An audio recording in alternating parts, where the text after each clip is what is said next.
ஒரு மனுஷனை ஒவ்வொரு நாளும் கொஞ்சம் கொஞ்சமாக அழிச்சிட்டு இருக்குது இந்த மன அழுத்தம். அவன் வெளியில் சிரிக்கலாம், ஆனால் மனசுக்குள்ள அவன் கொஞ்சம் கொஞ்சமாக உடஞ்சிக்கிட்டே இருக்கான்.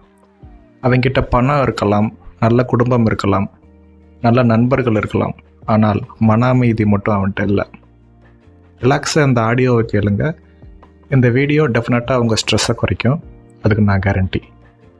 இந்த வீடியோவில் சொல்லப்படக்கூடிய ஒரு கதை நம்ம லைஃப்பில் நம்ம எல்லாருக்குமே அது ஏதோ ஒரு பாயிண்டில் ரிலேட் ஆகும்.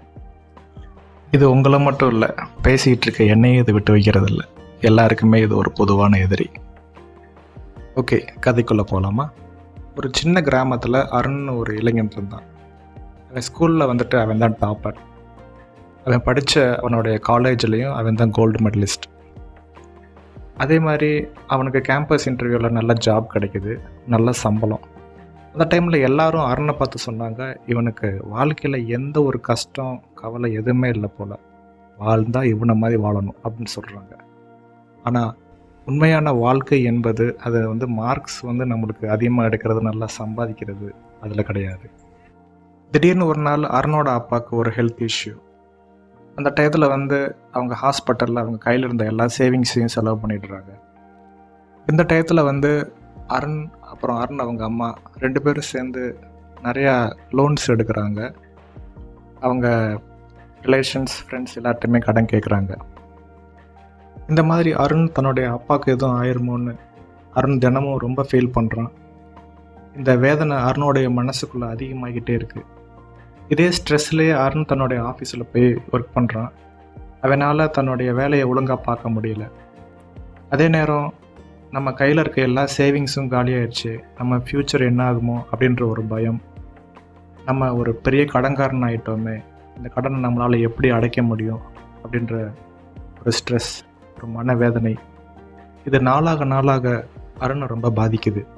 இந்த விஷயங்கள்லாம் அவர் வெளியில் ஷேர் பண்ணுறதுனால அருணை எல்லாரும் கம்பேர் பண்ணி, இவனால் ஒன்றும் முடியாது போல், இவன் எதுக்கும் ஆக மாட்டான் அப்படின்னு யாரும் சொல்லிடக்கூடாது. அதனால் அருணும் பெரும்பாலும் அவனுடைய க்ளோஸ் ஃப்ரெண்ட்ஸ்கிட்ட கூட இந்த விஷயத்தை அருண் ஷேர் பண்ணிக்கிறதில்ல. சில சமயம் அருண் ஃபீல் பண்ணுவார், சில சமயம் சிரிப்பார்.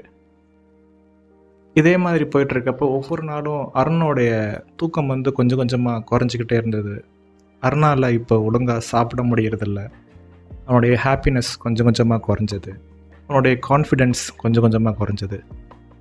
ஒரு நாள் அருணோட ஆஃபீஸில் ஒரு சின்ன ஒரு பிரச்சனை வந்துச்சு. ஆஃபீஸில் நடந்த அந்த பிரச்சனைனால அருணோடைய மனசில் அவர் ரொம்ப ஒரு டிப்ரெஷனுக்குள்ளே அவர் போனார். ஏன்னா அந்த ஆஃபீஸில் அவர் ரெகுலராக பார்க்குற அந்த ஒரு சின்ன ஒர்க்கை கூட அவரால் கம்ப்ளீட் பண்ண முடியல. அதனால் மேனேஜர் அருணை ரொம்ப திட்டார். அன்றைக்கி நைட்டு அருணுக்கு ரொம்ப ஒரு மன உளைச்சலில் இருந்தார். அருண் அன்றைக்கி முடிவு பண்ணிட்டார், என்னால் முடியாது, எனக்கு இந்த தோல்வியை என்னால் ஏற்றுக்க முடியல, என்னுடைய வாழ்க்கை அவ்வளோதான் முடிஞ்சிருச்சு போல் அப்படின்ட்டு அருண் ரொம்ப ஃபீல் பண்ணிவிட்டு ரொம்ப சோகமாகவே தன்னுடைய வாழ்க்கையை ஓட்ட ஆரம்பிச்சிட்டாரு. இதே மாதிரி தான் இன்றைக்கி நம்ம பல பேர் இருக்கோம். ஒரு ஃபாதர் இருக்கார். அவர் குடும்பத்துக்காக இரவு பகலாக அவர் வேலை செய்கிறாரு. அவர் திங்க் பண்ணுறாரு, ஒருவேளை எனக்கு எதுவும் ஆயிடுச்சுன்னா என் குடும்பத்துக்கு என்ன ஆகுமோ அப்படின்ற ஒரு ஸ்ட்ரெஸ் அவருக்குள்ளே இருக்குது. நம்ம வீட்டில் இருக்க அம்மா, ஹோம் மேக்கர், அவங்க எல்லாரையுமே பார்த்துக்கிறாங்க. ஆனால் அவங்களுக்கு ஒரு உடம்பு சரியில்லை அப்படின்னா நம்மளை யார் பார்த்துக்கிறது, இந்த குடும்பத்தை யார் பார்த்துக்கிறது அப்படின்ற ஸ்ட்ரெஸ் அவங்களுக்கு இருக்குது. ஒரு வேலைக்கு போகிற விமன் இருக்காங்க. அவங்க ஆஃபீஸ்லேயும் அவங்க பெஸ்ட்டாக இருக்கணும், வீட்லேயும் அவங்க பெஸ்ட்டாக இருக்கணும். இந்த மாதிரி அவங்களுக்கு டபுள் பொறுப்பு இருக்குது அவங்களுக்கு. ஸோ அவங்களுக்கும் இந்த ஸ்ட்ரெஸ் அதிகமாகுது. ஒரு வேலைக்கு போகிற ஒரு மேன் இருக்கார். அவருக்கு சம்பளம், இஎம்ஐ, ப்ரமோஷன், ஆஃபீஸில் இருக்க பாலிட்டிக்ஸ், இந்த எல்லாத்தையுமே அவர் ஜமாளிச்சே ஆகணும். அதனால் அவருக்கும் ஸ்ட்ரெஸ் உருவாகுது. ஒரு படிக்கிற ஒரு ஸ்டூடெண்ட் இருக்கார். அவருக்கு நல்ல மார்க்ஸ் எடுக்கணும், ஒருவேளை நான் ஃபெயில் ஆகிட்டா என்ன பண்ணுறது, இந்த மாதிரி அவருக்கும் ஸ்ட்ரெஸ் இருக்குது. இதுதான் இந்த ஸ்ட்ரெஸ்ஸோட ஒரு மிகப்பெரிய ஒரு பவர். பாருங்கள், இது வயசை பார்க்காது, பணத்தை பார்க்காது, பதவியை பார்க்காது. ஆனால் இது எல்லாரையும் ஒரு பதம் பார்த்துரும். ஆனால் பாருங்கள், இந்த ஸ்ட்ரெஸ்ஸை எப்படி ஹேண்டில் பண்ணணுன்ட்டு பழகி வச்சுருப்பாங்கள்ல, அவங்க நினைப்பாங்க இந்த ஸ்ட்ரெஸ் நம்ம வாழ்க்கையோட முடிவு இல்லைன்றது அவங்களுக்கு டெஃபினட்டாக தெரியும். அவங்க இது ஒரு எச்சரிக்கையாக மட்டும்தான் பார்க்குறாங்க. பாருங்கள், நம்ம அருண் லைஃப்பில் ஒரு முக்கியமான டேர்னிங் பாயிண்ட் வருது. ஒரு நாள் அருண் வந்துட்டு தன் வீட்டு பக்கத்தில் இருக்க ஒரு டீ ஷாப்பில் போய் டீ குடிச்சிட்ருக்காரு. அப்போ வந்துட்டு அருண் வந்துட்டு ரொம்ப சோகமாக இருக்கிறத பார்த்துட்டு பக்கத்தில் ஒரு பெரிய ஒரு அருணை பார்த்து கேட்குறாரு, ஏன் தம்பி நீ இவ்வளோ சோகமாக இருக்க அப்படின்னு கேட்குறாரு. இந்த மாதிரி அந்த பெரியவர் அருணை பார்த்து கேட்டோன்னே அருணுக்கும் இவர் நம்ம தாத்தா மாதிரி இருக்கார் அப்படின்ற ஒரு பாசத்தோட அருணும் சொல்கிறாரு, இந்த மாதிரி என்னுடைய லைஃப்பில் வந்து எங்கள் அப்பாவுக்கு உடம்பு முடியல, எங்கள் அப்பாவை நினச்சி நான் ஃபீல் பண்ணிக்கிட்டே என்னுடைய ஆஃபீஸில் என்னுடைய ஒர்க்கை நான் ஒழுங்காக கான்சன்ட்ரேட் பண்ணி என்னால் எனக்கு கொடுக்குற ஒர்க்கை கம்ப்ளீட் பண்ண முடியலை, அதே மாதிரி எனக்கு நிறைய கடன் பிரச்சனை இருக்குது. இந்த மாதிரி அருண் அந்த பெரியவர்கிட்ட தான் மனசில் இருக்க எல்லா பாரத்தையும் இறக்கி வைக்கிறான். அப்போ அந்த பெரியவர் சொல்கிறாரு, தம்பி ஒரு டம்ளரில் வந்து கொஞ்சம் தண்ணி எடுத்துக்க, அந்த தண்ணியை நீ ஒரு 10 நிமிஷம் உன் கையில் பிடிச்சிக்கிட்டே இருந்தால் என்ன ஆகும் அப்படின்னு கேட்குறாரு. அப்போது அருண் சொல்கிறாரு, 10 நிமிஷம் ஓகே, ஒன்றும் பிரச்சனை இல்லை, நான் பிடிச்சிக்கிறேன் அப்படின்னு அருண் சொல்கிறாரு. சரி தம்பி, அதே டம்ளரை நீ ஒரு 1 ஹவர் உன் கையில் பிடிச்சிருக்க, இப்போ என்ன ஆகும் அப்படின்னு கேட்குறாரு. ஐயா, 1 ஹவர் நான் அந்த டம்ளரை என் கையில் பிடிச்சேன்னா கை ரொம்ப வலிக்கும், என்னால் வந்து 1 ஹவர்லாம் அதை பிடிக்க முடியாது அப்படின்னு சொல்கிறாப்படி. சரி தம்பி, அப்போ நீ ஒரு நாள் முழுக்க அந்த டம்ளரை உன் கையில் நீ பிடிச்சிட்டு இருந்தேன்னா என்ன ஆகுன்னு கேட்குறாரு. ஐயா, அப்படிலாம் ஒன்றும் அதெல்லாம் செய்ய முடியாதுங்க, ஒரு நாள் ஃபுல்லாக நான் அந்த டம்ளர் என் கையில் வச்சுருந்தேன்னா கை அவ்வளோதாங்க, ரத்தம் கட்டிக்கிறோம், கையே செயலிழந்து போகக்கூட சான்ஸ் இருக்குது அப்படின்னு சொல்கிறாரு. அப்போ அந்த பெரியவர் அருணை பார்த்து சொல்கிறாரு, இதே மாதிரி தான் உன்னுடைய ஸ்ட்ரெஸ்ஸும்.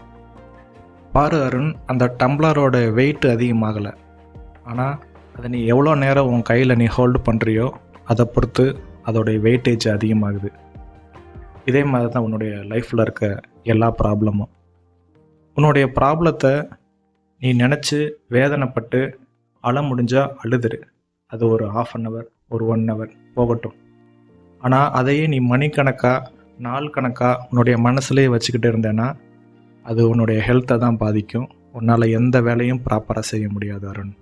ஃப்யூச்சரில் உன்னுடைய லைஃப்பில் நீ பயப்படக்கூடிய விஷயத்த நீ அதிகமாக திங்க் பண்ணி நீ ஏன் கவலைப்படணும்? நீ பயப்படுற விஷயம் வந்து ஒருவேளை உனக்கு நடக்காமலே கூட போகலாம். அதே மாதிரி இப்போ உன் லைஃப்பில் ப்ரெசண்ட்டாக இருக்கக்கூடிய அந்த பிரச்சனைகளை எப்படி சால்வ் பண்ணலான்னு சின்ன சின்ன ஸ்டெப்ஸ் எடு அருண். நான் சொன்னதை மனசில் வச்சுக்க. உன்னுடைய பிரச்சனைகளை நீ ஃபீல் பண்ணி கவலைப்பட்டு ஒரு 1/2 ஹவரோ 1 ஹவரோ அதை கவலைப்பட்டு முடிச்சிரு, அதை ரொம்ப நேரம் உன்னுடைய மனசில் வச்சுருக்காத அப்படின்னு சொல்கிறாரு. அருணும் தலையை அசைச்சிட்டு ஒரு சின்ன ஸ்மைல் பண்ணிவிட்டு அங்கேருந்து கிளம்புறான். அன்றைக்கி நைட் அருணோட மனசுக்குள்ளே அந்த பெரியவர் சொன்ன வார்த்தைகள் ஓடிக்கிட்டே இருக்குது. அருண் தன்னுடைய எல்லா பிரச்சனைகளும் நினச்சி அருண் ஃபீல் பண்ணுறான். ஃபீல் பண்ணிவிட்டு இந்த பிரச்சனைகளை எப்படி சால்வ் பண்ணுறது அப்படின்ற ஒரு சொல்யூஷன் கிடைக்குமோ கிடைக்காதோ, ஆனால் அதை நினச்சி அவன் ஃபீல் பண்ணுறான். ஃபீல் பண்ணிவிட்டு சரி ஓகே வரதா பார்த்துக்கலான்னு அருண் தூங்கிடுறான். மறுநாள் காலையில் அருண் எழுந்திரிக்கிறான். நம்ம நடந்துடவே கூடாதுன்ற விஷயத்தை நினச்சி தான் நம்ம கவலைப்படுறோம். சரி ஓகே, அந்த கவலை அந்த பயத்தெல்லாம் விட்டுட்டு இன்றைக்கி ப்ரெசண்ட்டில் நம்மளால் என்ன செய்ய முடியும் அதை மட்டும் வந்து அருண் யோசிக்கிறான். இன்றைக்கி எங்கள் அப்பாவை என்னால் எவ்வளோ தூரம் நல்லா பார்த்துக்க முடியும் அப்படின்ற ஒரு திங்கிங் அருண் வரான். அவங்க அப்பாவை நல்லா பார்த்துக்கிறான். சரி, இன்றைக்கி எங்கள் ஆஃபீஸில் என்னால் எவ்வளோ பெஸ்ட்டாக ஒர்க் பண்ண முடியும் அப்படின்னு பார்த்து தன்னுடைய ஒர்க்லாம் கம்ப்ளீட் பண்ணுறான். அதே மாதிரி கொஞ்சம் கொஞ்சமாக தன்னுடைய கடனை எப்படியெல்லாம் வந்து நான் அடைக்க முடியும் அப்படின்ற வழிகளை கொஞ்சம் கொஞ்சமாக கண்டுபிடிக்கிறான். ஆனால் இந்த எல்லா விஷயமும் ஒரே நாளில் வந்துடுறது கிடையாது. அருண் இதை கொஞ்சம் கொஞ்சமாக ப்ராக்டிஸ் பண்ணுறான். இப்படியே சில மாதங்கள் போகுது. இப்போ அருணோட அப்பா அவர் ஹெல்த் கொஞ்சம் கொஞ்சமாக இம்ப்ரூவ்மெண்ட் ஆகிட்டுருக்கு. இப்போது அருண் தன்னுடைய ஆஃபீஸில் ஓரளவுக்கு தன்னுடைய ஒர்க்கு நல்லா அவர் கம்ப்ளீட் பண்ணுறாரு. அவருடைய எல்லா கடன்களையும் அவர் கொஞ்சம் கொஞ்சமாக அவர் சரி பண்ணுறாரு, செட்டில் பண்ணுறாரு. ஒரு நாள் அதே டீ ஷாப், அதே பெரியவர். இப்போ அருணை அவர் பார்க்குறாரு. அருணோடைய முகத்தில் இப்போ ஒரு கான்ஃபிடென்ட், ஒரு ஸ்மைல். அந்த பெரியவர் இப்போ புரிஞ்சுக்கிறாரு. இப்போ அந்த பெரியவரும் அருணும் சந்தோஷமாக பேசிக்கிறாங்க. இந்த வீடியோ உங்களுக்கு நிச்சயமாக யூஸ்ஃபுல்லாக இருக்கும்னு நினைக்கிறேன். இந்த வீடியோவில் சொல்லப்பட்ட கருத்துக்களை உங்கள் லைஃப்பில் நீங்கள் அப்ளை பண்ணி பாருங்கள். உங்கள் லைஃப்பில் நடந்த கசப்பான விஷயங்களை நீங்கள் ஃபீல் பண்ணி, அதை நீங்கள் அழுது, அதை நீங்கள் கவலைப்பட்டு, அதுக்கு ஒரு டைம் ஸ்பெண்ட் பண்ணி நீங்கள் அந்த விஷயத்தை தீர்த்துருங்க. அதே மாதிரி ஃப்யூச்சரில் நடக்க போகிற இல்லை நடக்கக்கூடாதுன்னு நீங்கள் நினைக்கக்கூடிய ஒரு விஷயத்தை நினச்சி அதிகமாக பயப்படாதீங்க. உங்களுக்கு ஒரே டயத்தில் நிறையா பிரச்சனைகள் கண்டிப்பாக வரும். எல்லார் லைஃப்லேயும் அப்படி தான் பேசிகிட்ருக்கு, என்னுடைய லைஃப்லேயும் அப்படி தான். இதுதான் ஒரு நிதர்சனமான உண்மை. நம்மளால் எந்த விஷயத்தை நம்மளால் சால்வ் பண்ண முடியுமோ அந்த விஷயத்தை கொஞ்சம் ஃபோக்கஸ் பண்ணி அந்த விஷயத்தை சால்வ் பண்ணக்கூடிய சின்ன சின்ன ஸ்டெப்ஸ் எடுங்க. இந்த வீடியோவில் சொல்லப்பட்ட இந்த கருத்துக்கள் நிச்சயமாக உங்களுக்கு யூஸ்ஃபுல்லாக இருக்கும்.